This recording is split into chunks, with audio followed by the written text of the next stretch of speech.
And welcome to this edition of the Native News Update on this Monday, June 11th. I'm your host for today's program, and today we're going to go to Fort Hall to talk to our correspondent from the Shoshone Bannock Reservation, Mark Trahant, a little bit about the political ramifications of the win by Scott Walker, who retained his seat as Wisconsin governor, and the upcoming politics of getting out the Native vote. Thanks for joining with us again, Mark Trahant. Let's talk about politics and other things in Indian country. What's going on from your far part of the corner over in Fort Hall, Idaho, and how are you seeing things? Well, Idaho is probably a good place to start this conversation because we're now at the part of the election that the only thing that matters is getting to the magic number of 270, the electoral votes required to win. And being here in Idaho, I know with firm conviction that my vote doesn't count, at least for president, that Idaho's electoral college votes are already set in stone. And so it's a question of what is viable. And it's interesting, the election in Wisconsin last week, I think, opened up a lot of interesting different ramifications for the coming election. In Wisconsin, there's a certain amount of depression has set in among some people, and yet to others, it seems to be a call for reflection and something called a silver lining. They're saying it's time to realign the argument, to contemplate what actually happened here between all the money that came in and the line drawn in the sand and the dynamics of the election here, and to come out of it ready to fight for those things like a family and jobs and union protections and so forth. What are you taking out of this election from what you see from afar? Well, I think it's going to be interesting. It's really fascinating, for example, in Wisconsin, how most of the focus was, rightly so, on the gubernatorial race, since that was the subject of the recall. But in the exit polls for that same race, Obama polled really strongly. And so it may not be as close as the gubernatorial election at all. The other thing that's interesting is that we tend to look at it in terms of ideological divisions, where right and left and all that sort of thing. But another way that a lot of people look at it is those in power and those out of power, and are you mad enough to throw those out of power? And in a way, in that sense, Governor Walker and President Obama are on the same ticket. They are people already in office, and are you upset enough where you want to actually throw them out? And in that regard, if that's the lens you use for this election, it could be the referendum from a week ago being the same in November.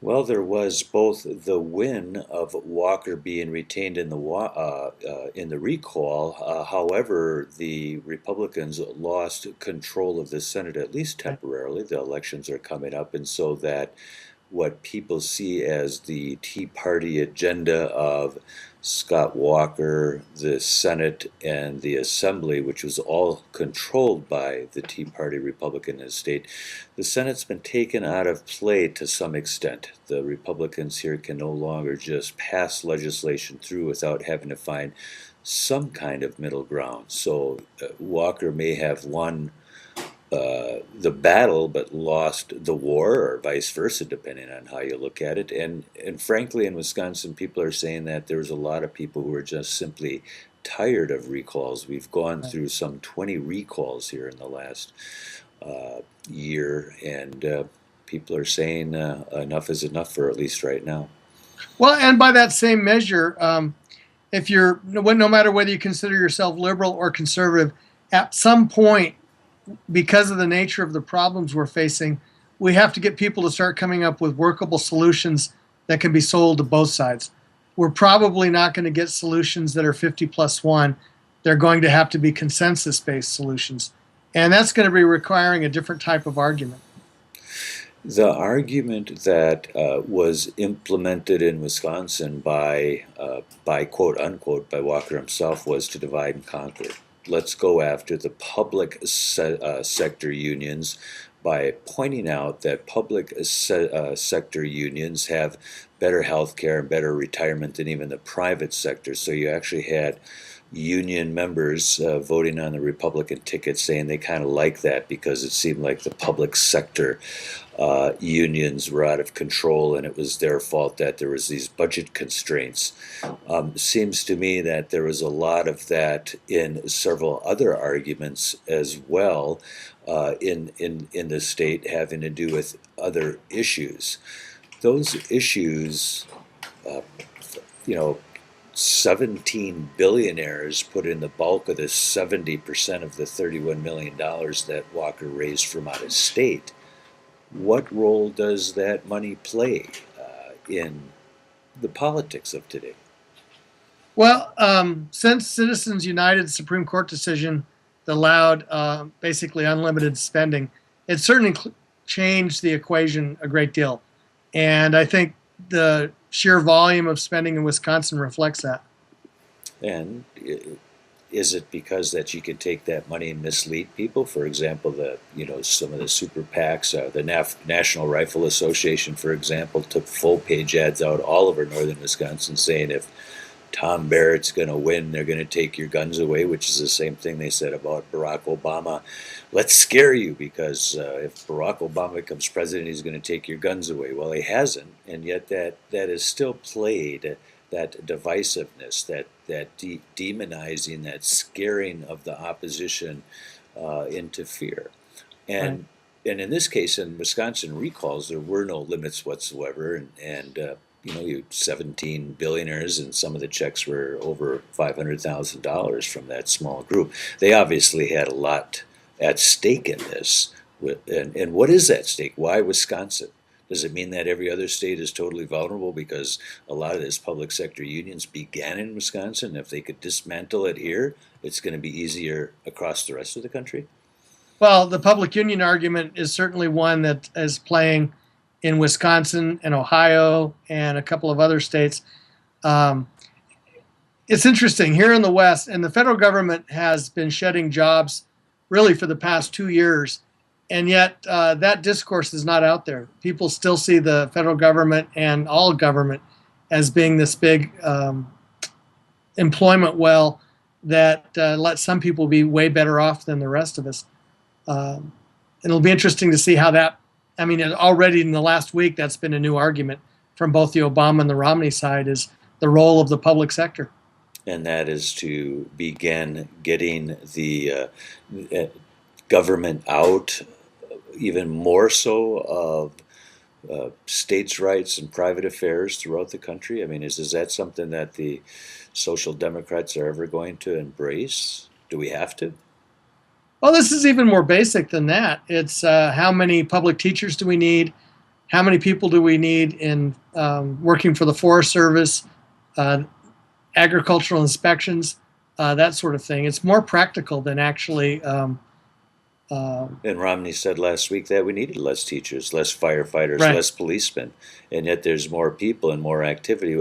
How do you argue that you don't just shift them to where the population shifts? You just use less. We need less teachers, and yet this country is further behind in educational statistics than ever before compared to other foreign countries.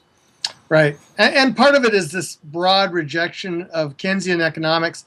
And basically, the idea of Lord Maynard Keynes was that when governments, when there are tough times, governments should spend more and they should invest in education and public service and that sort of thing. And when times are good, government should collect more and reduce.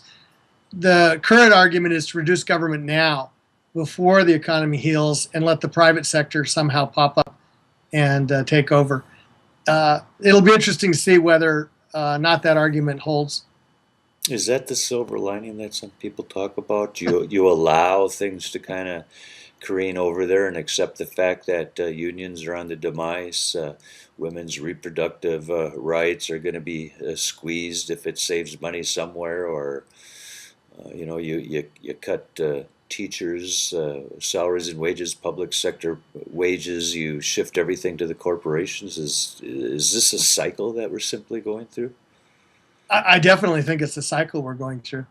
and part of it's economic, part of it is it's either global forces at work. I mean, it's interesting to me that so much of this is pinned as current policy by President Obama, when President Obama, if you just look at the data, is an austere president. He's been cutting pretty consistently in his term, and it fits in with a pattern going on throughout much of the Western world.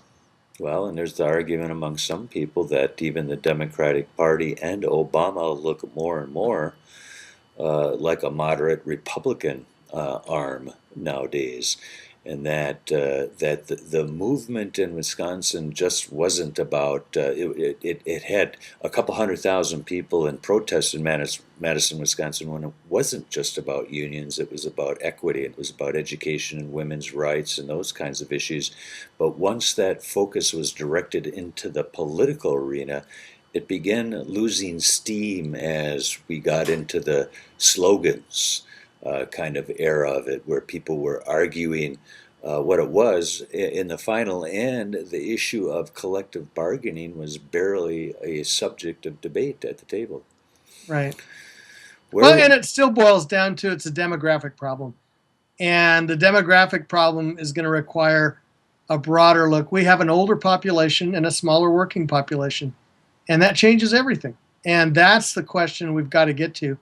And the demonization of either side just doesn't get us there. and so liberals and progressives got to get to the point where they can accept the fact that they lost, and some of this stuff they're just going to have to stomach, at least for the time being, until it's either proven to be the positive policy or fails again. I don't know about win or lose, but I think where liberals and progressives are going to have to rethink is how can we afford the programs that are based on demographics without a demographic base to sustain it. If there are not enough working young people, we can't continue to pay benefits the way we are now for either Medicare or Social Security. We have to come up with a course that will pencil out. Now, there are ways to do that and still keep a progressive point of view, but we're not even having that conversation at this point. Yeah. Is Wisconsin still in play on the presidential election then, from what you can see? Based on those exit polls, I would say yes. It's an interesting dynamic in which, what was it, 13 to 17% of people voting for Republican Scott Walker says they would support Obama. Right. We'll have to see what happens as we come into it. We'll keep in touch with you in the future, Mark, and we want to start looking at the policy differences between these two presidents and where they may go. Sounds good. Thanks.